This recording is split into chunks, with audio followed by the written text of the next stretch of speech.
ప్రభునందు ప్రియమైన సోదరుడా సోదరి, సత్య సువార్త సందేశాలు అనే ఆధ్యాత్మిక కార్యక్రమమును వీక్షిస్తున్న మీకందరికీ మన ప్రభు అయిన యేసుక్రీస్తు నామములో శుభాభివందనములు తెలియజేసుకుంటున్నాము. ఈ కార్యక్రమమందు దైవజనులు reverend doctor John సైగిల్ Manoj Kumar గారు దైవవాక్య సందేశాలను అందిస్తారు.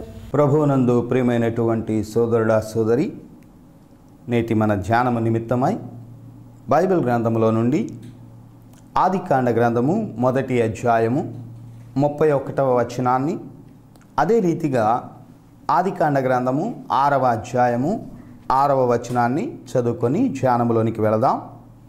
ఆదికాండ గ్రంథం 1వ అధ్యాయం 31వ వచనం. దేవుడు తాను చేసినది యావత్తును చూచినప్పుడు అది చాలా మంచిదిగా ఉండెను. ఆదికాండ గ్రంథము 6వ అధ్యాయము 6వ వచనము. తాను భూమి మీద నరులను చేసినందుకు యెహోవా సంతాపము నుండి తన హృదయములో నొచ్చుకొనెను. చిన్న ప్రార్థన చేసుకుందాం. పరిశుద్ధుడా, కృపగలిగినటువంటి తండ్రి, ఇదిగో నీ వాక్య సత్యములను నాయన మేము ధ్యానము చేసుకొననయింటుండగా వాక్యాన్ని వినుచున్న ప్రతి బిడ్డ యొక్క హృదయముతో మీరు మాట్లాడండి. నీ వాక్య సత్యములను సరి అయినటువంటి రీతిలో మరి అర్థము చేసుకొని నీ వాక్య సత్యముల ద్వారా నీవు నీ బిడ్డలకు ఏమైతే సెలవిస్తున్నావో ఆ రీతి అయినటువంటి జీవితాన్ని వారు జీవించగలిగేటువంటి కృపను నీవు అనుగ్రహించుమని యేసు అతి పరిశుద్ధ నామములో ప్రార్థన చేసి వేడుకొనుచున్నాము తండ్రి, ఆమెన్. ప్రియమైనటువంటి సోదరుడా సోదరి, మరి ఈ రెండు వాక్య భాగాలను మనము గమనిస్తే ఇక్కడ మనకు బయలుపడేటువంటి ఒక సత్యము, దేవుడు మొదట సృష్టి యావత్తును చేసినప్పుడు అది చాలా మంచిదిగా ఉన్నదండి. అంటే తాను చేసినటువంటి ఆ సృష్టిని బట్టి దేవుడు ఒక సంతృప్తిని కలిగినటువంటి వాడుగా మరి ఈ వాక్య సత్యము ద్వారా మనకు బయలుపడుతూ ఉన్నది. దేవునికి ఒక సంతోషం కలుగుతూ ఉంది. ఇదిగో నేను చేసిన యావత్తు చాలా చక్కగా ఉన్నది అన్నటువంటి సంతృప్తిని దేవుడు కలిగిన వాడుగా ఉన్నాడండి. అయితే 6వ అధ్యాయము 6వ వచనంలోనికి వచ్చేటప్పటికీ అక్కడ దేవుడు అంటున్నాడు, నేను నరులను భూమి మీద ఎందుకు కలుగజేశానా అన్నటువంటి ఒక అసంతృప్తితో ఆయన హృదయములో నొచ్చుకొని బాధపడినటువంటి వాడుగా, వ్యసనపడినటువంటి వాడుగా బైబిల్ గ్రంథం మనకు తెలియజేస్తూ ఉన్నదండి. ప్రియమైన వారలారా, గమనించండి, ఇక్కడ మరి చేయబడినటువంటి సృష్టి యావత్తు కేవలము దేవుని నోటి మాట ద్వారా కలిగినటువంటిదండి. ఇది కలుగునుగాక అంటే కలుగుతూ వచ్చింది, అది కలుగునుగాక అంటే కలుగుతూ వచ్చింది.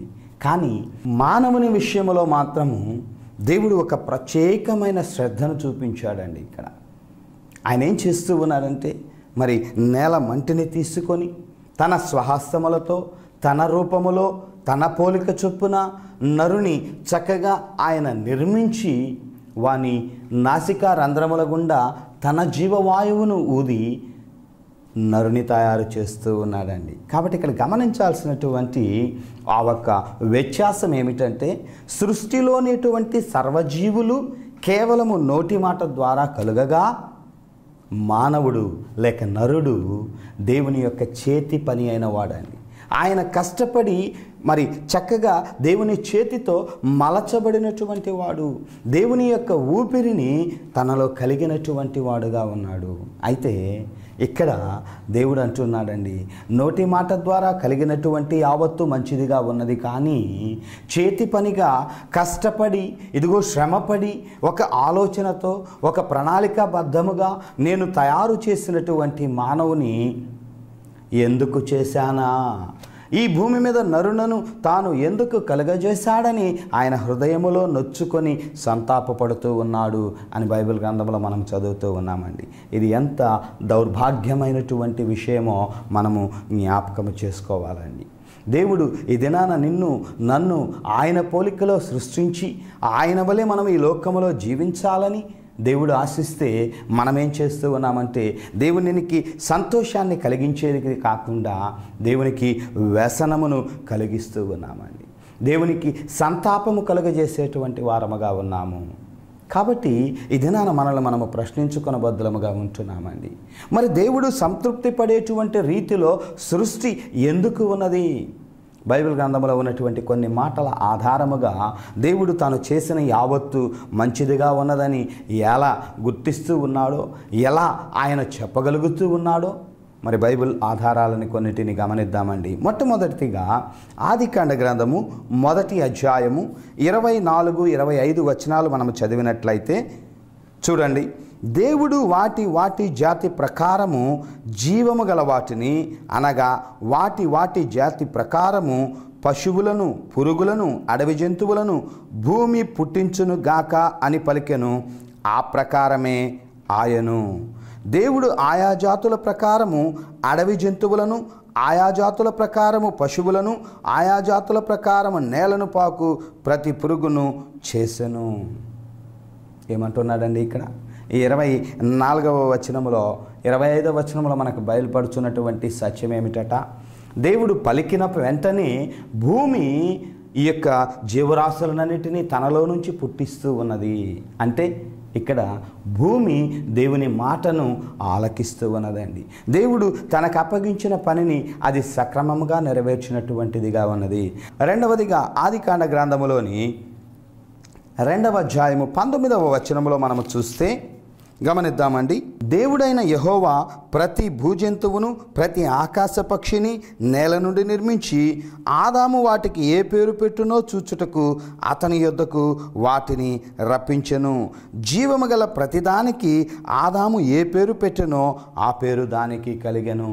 ఈ భాగం మనకు తెలియజేసేటువంటి సత్యం ఏంటంటే, దేవుడు వీటన్నిటికీ సృష్టిలో సృజించబడినటువంటి ప్రతి జీవరాశి ఒక ప్రత్యేకమైనటువంటి నామధేయము కలిగి ఉండాలి అని ఆదాము యొద్దకు వాటిని రప్పించను. అనగా దేవుని మాటకు విధేయత చూపి అవి ఆదాము వద్దకు వస్తూ ఉన్నాయండి. అంటే జీవరాశులన్నీ కూడా దేవుని మాటకు ఇక్కడ విధేయత చూపడాన్ని మనం గమనిస్తూ ఉన్నాం. మరి మూడవదిగా ఇదే ఆదికాండ గ్రంథములోని 7వ అధ్యాయము 8, 9 వచనములను మనము చదివినట్లయితే గమనిద్దామండి. దేవుడు నోవహునకు ఆజ్ఞాపించిన ప్రకారము పవిత్ర జంతువులలోను, అపవిత్ర జంతువులలోను, పక్షులలోను, నేలను ప్రాకు వాటన్నిటిలోను మగది, ఆడది జతలుగా ఓడలోనున్న నోవహునొద్దకు చేరెను. ఏమని చెప్తూ ఉందండి ఈ వాక్య సత్యము మనకి? నోవహు వెళ్ళి జంతువులని, పక్షులని, పురుగులని వాటన్నిటిని ఆయన పోగు చేసుకుని రాలేదండి. జలప్రళయము వచ్చేటువంటి సమయంలో దేవుడు నోవహునకు ఒక ఆజ్ఞ ఇవ్వడాన్ని మనం ఇక్కడ గమనిస్తూ ఉన్నాం. ఇదిగో నోవహు, ఈ భూమి మీద ఉన్నటువంటి వారందరిలో నీవు ఒక్కడవే నీతిమంతుడుగా నాకు కనబడుచున్నావు. ఈ యొక్క నరుల యొక్క చెడుతనము విస్తరించి ఉన్నది గనుక వీరిని ఈ యొక్క జలప్రళయము చేత నేను నాశనము చేయబోతూ ఉన్నాను. ఈ సర్వ సృష్టిని సమూలముగా నేను తుడిచిపెట్టాలని అనుకుంటూ ఉన్నాను. ఇది నా నిర్ణయము. కాబట్టి నీవు ఒక ఓడను నిర్మించు. ఆ ఓడలో నీ కుటుంబ సభ్యులతో పాటు ఈ సృష్టిలో ఉన్నటువంటి సర్వజీవరాశులకు నీవు గదులను దానిలో నిర్మించాలా. ప్రతిదీ జతలుగా ఆ ఓడలో ప్రవేశించాలి.